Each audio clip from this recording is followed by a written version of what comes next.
Well, from the red dust of the Australian Centre to haute couture, which is the French term legally protected by the French Ministry of Industry to describe the pinnacle of dressmaking craftsmanship. Well, this week, two Australian brands have made waves in fashion's most prestigious arena. For more, we're joined by fashion writer Patty Huntington. Good morning to you.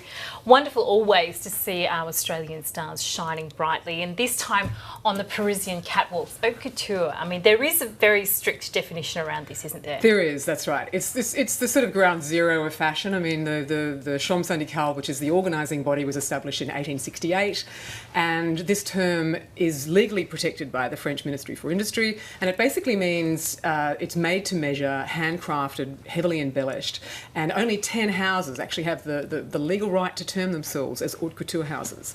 Most of them are French. There's a couple. There's one Italian, one Belgian. But every year the Chambre Syndicale invites guests to show on the schedule, and 2 years ago, an Australian design brand called Ralph and Russo, which is based in London, became the first Australians to ever have been invited. And because they're based in London, the Brits are making a big deal out of it too by saying that they're the first British brand in over a century, because haute couture was actually established by a Brit, Charles Frederick Worth. I know it's complicated. So this stuff is, as I said, incredibly detailed. I mean, the regulations include the fact that you've got to have a minimum of 15 people there. In this collection, for example, thousands of hours. I think it took 50 embroiderers, 6,000 hours of work. The wedding dress at the end, which closed the show, had over 700 metres of silk tulle. And their clothes, which are worn by celebrities from Angelina Jolie to Kylie Minogue. Beyonce has worn Ralph and Russo on tour. I'm thinking it's not the sort of fashion the average person could afford.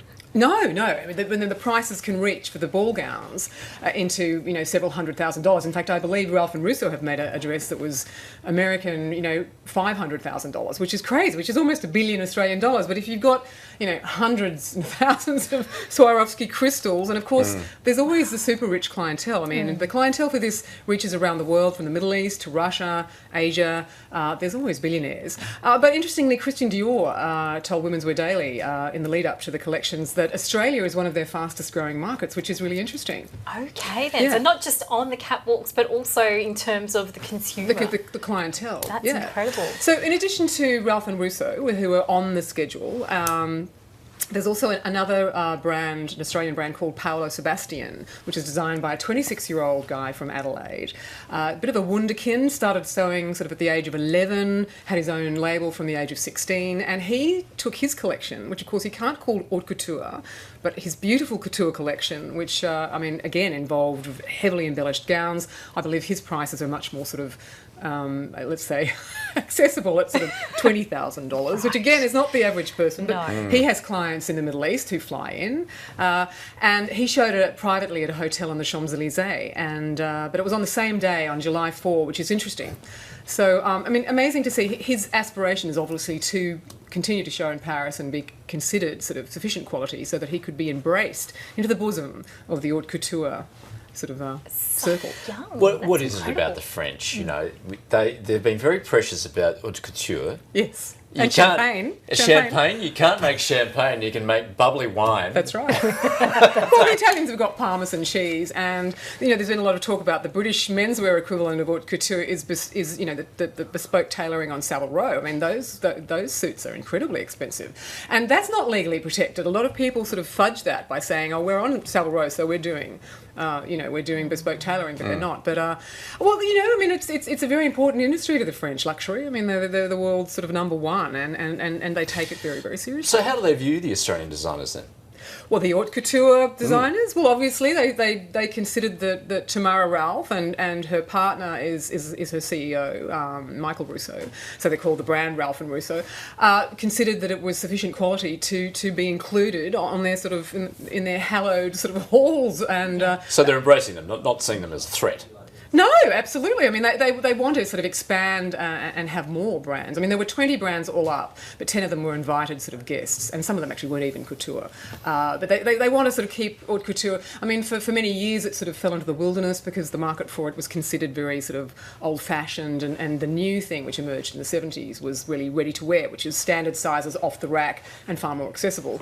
Now the whole French establishment is sort of under threat, so they're trying to embrace more people. All right, another Australian making waves as well. We mentioned him last time, Justin O'Shea with Brioni. He has also shown in Paris, is that right? Exactly. And on July 4, which is American Independence Day, may as well have been Australia Day in Paris. We talked about Justin O'Shea, who had no prior design experience, and eyebrows were raised about the fact that someone who wasn't a designer but he has worked in retail and luxury retail, and here he is coming out for about the end of the show. In his designer singlet.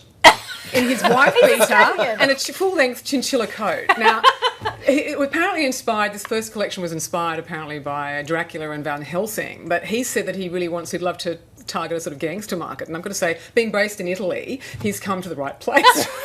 Because it's very flashy. It's kind of lock, stock and two smoking barrels. We had a lot of slimline suits with wide shoulders. I mean, we talked about the wide shoulders before making a comeback. There were three-piece suits with a pinstripe with real silver metallic thread. We had crocodile coats, and there was women's wear as well. He's trying to sort of broaden it. And the entire collection was made available for purchase immediately on the Brioni website. So interesting. And the other sort of coup that he did before the week, the collection was showed, he unveiled a new look logo for the brand, which is a sort of Gothic font, and as the faces of the first campaign, Metallica. Okay, So he's really shaking things up there, isn't he? He's really shaken and stirred, as the New York Times called it. So he's got Metallica as the faces of the brand. I mean, that's pretty unprecedented, sort of metal gods. He also dressed the young Australian sort of basketball star Ben Simmons when he was the #1 NBA pick in the draft last month. And I'm sure, I mean, he wore a three-piece Brioni suit. I'm sure probably the only reason he wore a Brioni suit was because there was an Australian connection. So, well, you know what? And he can probably afford one now, so. He can. I mean, that's right. He's multi-million-dollar NBA contract, and he's just signed a $20 million deal with Nike. Wow, pretty impressive stuff there. So we're covering all quarters here, really, aren't we? Absolutely. We've got the music industry, we've got sport, and of course, haute couture is mixing it up a little bit there as well. So what else is there to be conquered in fashion? That's right. Interestingly, it was the same week that there was that Vanity Fair profile on cover story on Margot Robbie. Yeah. Now, there was a lot of controversy about that, and I think that the author has since said, it was just had a bit of fun with it, really. I mean, of course he would, wouldn't he? Because he's been under attack. Yeah. The internet sort of was. He wasn't being terribly kind about Australia, was he? I know. It was like America in the 50s, and that called Australians throwback people. So we were sort of throwing it back in Paris this week. But look, we don't have Donald Trump. I mean, we do have Pauline Hanson waiting in the wings, but I mean, really, people who live in glass houses shouldn't throw back stones. Maybe we've just shaken things up a little bit too much out there. Right. That's right. All right, Patty Huntington, always wonderful to talk to you. Thank you very much.